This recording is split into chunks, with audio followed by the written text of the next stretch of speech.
Hi everyone, my name's Dan with Austin Alley Adventures.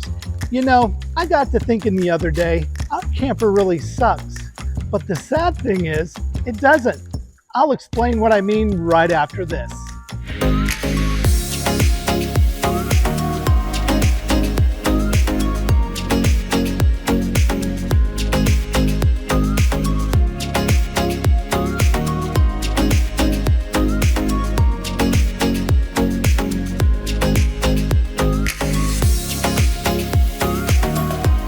You know, I don't understand what RV manufacturers are thinking. We have a 30-foot trailer with just one air vent for circulation. This wonderful little 3-inch fan is what came with our RV. And as you can see, very minimal airflow and very, very loud. Now there's a lot of good vent fans on the market, but we didn't want to spend $400 to have the word Max in the name. That's why we're changing our fan with this new Hervender. I think that's how you pronounce it. It's an all-in-one vent fan with a built-in rain shield. The first thing we're going to do is unscrew the vent sealing flange. It's just 4 screws, and then drop the trim piece down. Remember to make sure before starting any steps, you disconnect your RV from the battery and turn off the battery disconnect.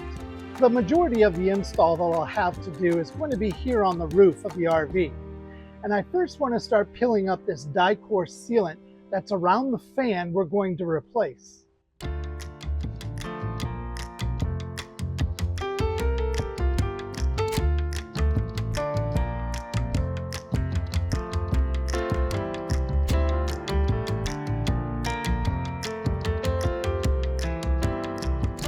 This part is important because you really want to take your time here. You don't want to tear the thin roof membrane, so you really want to be careful so you don't create a bigger problem like delaminating the roof. You can use one of these plastic auto tools like I'm using, or you can use your fingers, or both.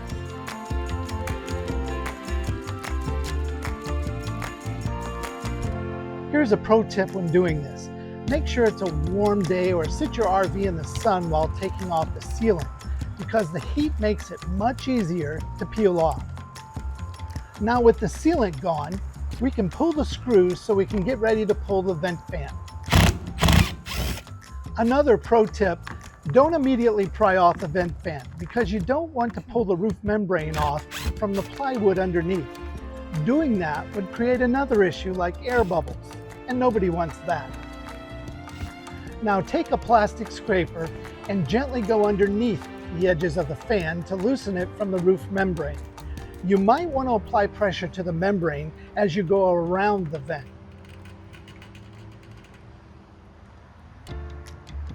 Once the vent fan is off, you can clean any remaining caulking.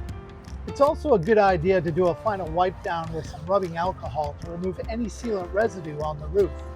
And you might want to wipe down the flange on the new fan as well. This will ensure the best possible seal. You want to make sure the hinge on the fan is facing the front of the RV.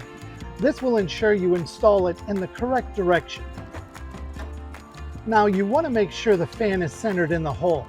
Then you'll do a test fit, tracing the outline of the flange on the roof, double checking to make sure everything fits and it's centered around the opening. Now before we do anything else, here's an important pro tip.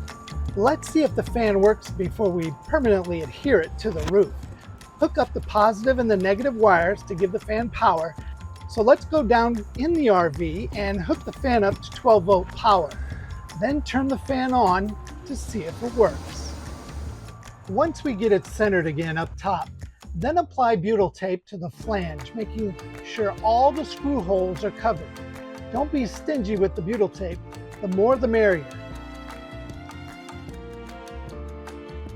Now we're ready to set the screws. You don't want to over-tighten the screws on the flange. We don't want to crack it, but a good rule of thumb is tighten until you see the butyl ooze out of the bottom of the seal and in the screw holes as you tighten them down.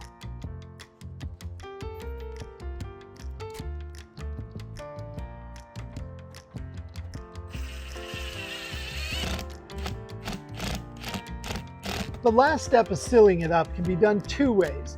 You can either use lap sealant or Eternabond tape. I'm using the Eternabond because I want to seal it up without having to check all the time to see if it's cracking.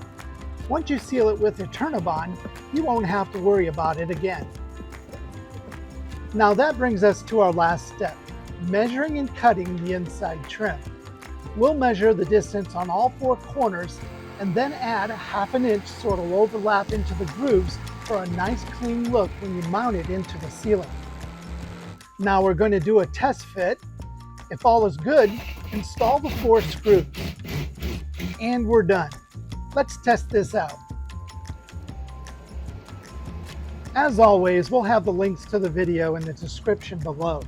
While you're down there, make sure you smash that thumbs up button. Give us a subscribe if you haven't done that already, and we'll catch you on the next video. Thanks a lot, everyone.